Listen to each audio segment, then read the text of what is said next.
Coincidirás conmigo de que desde que apareció Flexbox, la distribución de los elementos en una página web pues es bastante fácil. De hecho, hay que tener en cuenta que Flexbox es una opción fantástica si queremos crear patrones de diseño. Bueno, pues en este vídeo te voy a enseñar 3 patrones de diseño súper comunes que habrás visto en la mayoría de las páginas web y cómo configurarlos correctamente con Flexbox para que se vean perfectos tanto en escritorio como en dispositivos móviles. Soy Laura Folgado y esto es Garage Code Pills.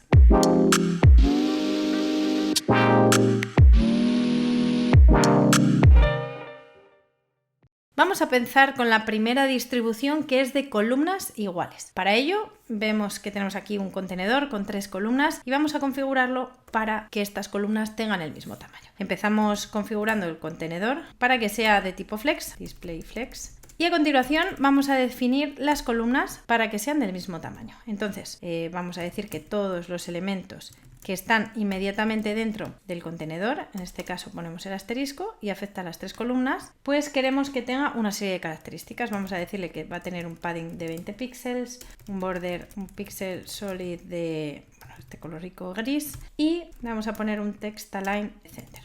El problema es que estos elementos tienen activado el Flex Ring por defecto. Eso quiere decir que va a tomar el mínimo tamaño posible en cada columna. Así que, bueno, pues una opción fácil que se podría hacer es utilizar un tamaño por defecto. Decir, por ejemplo, que el ancho de cada columna es del 33% y así nos aseguramos que las columnas son iguales. ¿Cuál es el problema? Bueno, pues que si yo elimino una columna, ya le estoy diciendo que las 2 primeras son del 33% y me queda este espacio aquí. Entonces, ¿cómo puedo garantizar yo que independientemente del número de columnas que haya, siempre vayan a tener todas el mismo tamaño? Bueno, pues lo podemos hacer utilizando FlexBasis a 100. De esta manera nos aseguramos que siempre, independientemente del número de columnas que tengamos, todas las columnas tienen el mismo tamaño. Vamos a probar, vamos a añadir otro par de columnas o 3 y vemos que efectivamente las columnas toman siempre el mismo tamaño.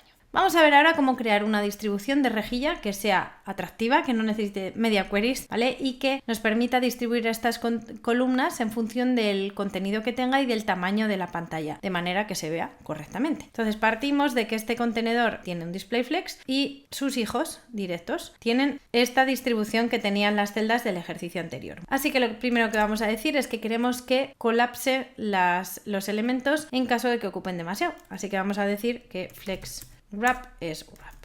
Y a continuación tenemos varias opciones. Una opción que podríamos utilizar es flex aquí y decir que queremos que sea flex grow de 1, flex ring de 1 y un flex basis de 33. Con este 1 le estamos diciendo que el elemento tiene que crecer o decrecer en la misma proporción que otros elementos que tengan esta distribución igual.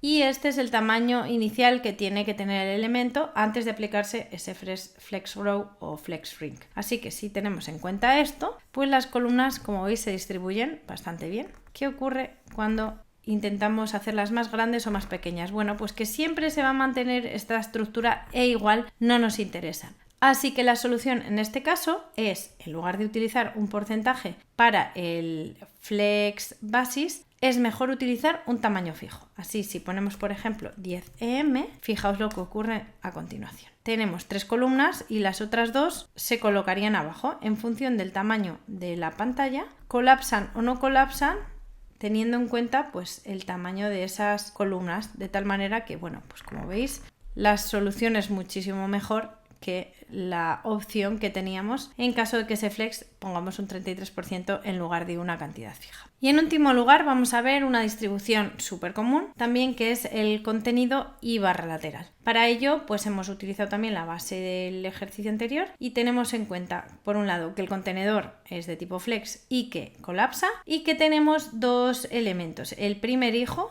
¿vale? Y el segundo hijo. De tal manera que decimos que cualquier elemento que se encuentre dentro del contenedor que sea el primer hijo, pues va a aplicarse una serie de reglas, mientras que el segundo hijo va a tener otra serie de reglas. Inicialmente, si probamos esto, pues vemos que tenemos 2 columnas que tienen una serie de características. Hay que tener en cuenta que es muy importante utilizar este both sizing border box porque lo que hacemos es incluir este espacio, ¿vale? O sea, perdón, este píxel del borde dentro del tamaño de este contenedor o de este elemento, porque de lo contrario se sumaría ese píxel al tamaño original y entonces no nos quedaría como nosotros queremos. Así que es muy importante que tengamos en cuenta esta cuestión. Así que lo siguiente que tenemos que hacer es utilizar el flex en el elemento hijo para decirle 3 características. Por un lado, cómo queremos que crezca, ¿vale? El flex row, el flex ring. Y aquí vamos a establecer un tamaño mínimo, en este caso vamos a poner un 30% para el lateral y haríamos lo mismo para el